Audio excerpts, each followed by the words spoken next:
کرتا۔ مثلا کسی کو اللہ تعالیٰ بیٹا دیتا ہے یا بیٹی دیتا ہے، پھر چند دنوں کے بعد واپس لے لیتا ہے یا اس کی زندگی ختم ہو جاتی ہے، اس پر کوئی اعتراض نہیں کرتا کہ اے پروردگار جب لینا ہی تھا تو دیا کیوں۔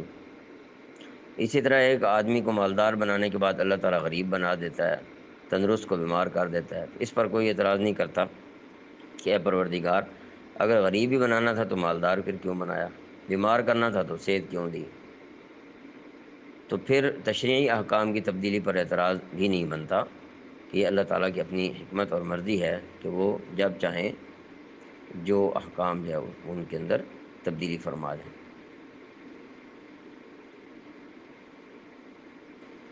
یہ بھی خوب واضح ہے کہ نسخ کی جو صورت بھی سامنے آتی ہے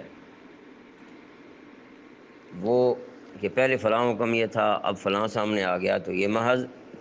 علم بشری کے ناقص اور محدود ہونے کے اعتبار سے ہوگا، وگرنہ علم الہی میں تو ہر حکم ازل سے وقت معین کے لیے مقرر ہوا ہے،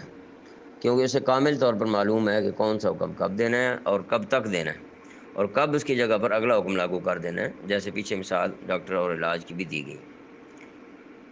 جمہور علماء کا مذہب بھی اسی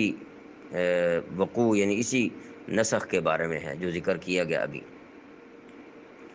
اور نسخ کے معنی شریعت میں ازالہ یا تبدیلی کے ہیں بھی نہیں،